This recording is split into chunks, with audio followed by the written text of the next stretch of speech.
Well, I had a friend ask a question yesterday about why I normally don't start with the head when I'm drawing a figure. And well, the answer is actually fairly complicated, but it makes a whole lot of sense, because the thing about a head is that it's got so much detail in it. And right now I'm drawing like a cartoon torso. I'm treating it almost like a sack of potatoes in a way, because you just think about a torso. It's kind of got a side. I'm still on my paper. It's good. It's got, it's kind of like that. If the figure's reaching up into the air, woohoo! And then you get your head on there going, yeah, all right.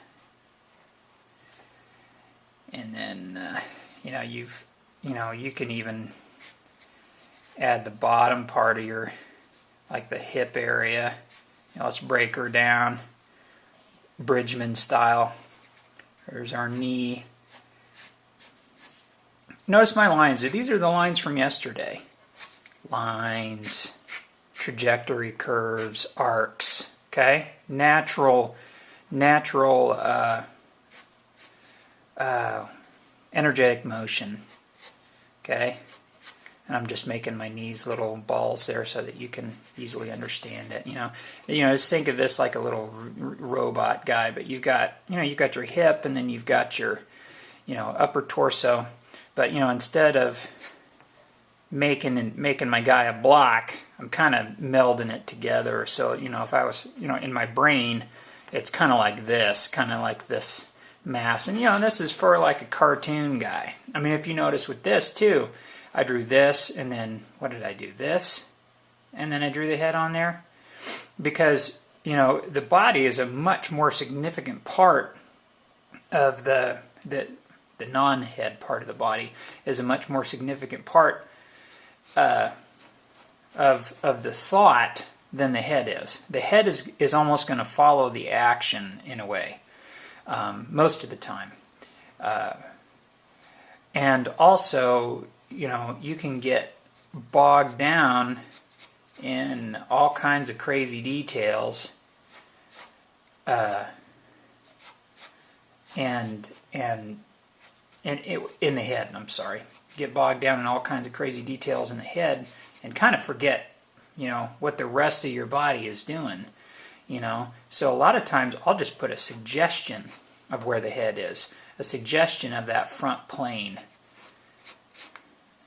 of the head, and here's this is how most of my cartoon drawings are roughed out, just like that. There's my figure a lot of times, but that's a little fat for most of the guys I draw.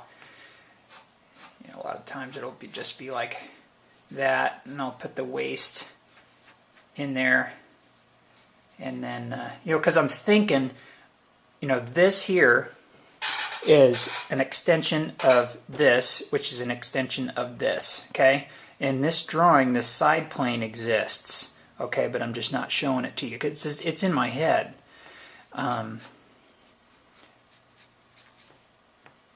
There's so 99% of drawing, okay, is cerebral. I mean, it's all in your brain.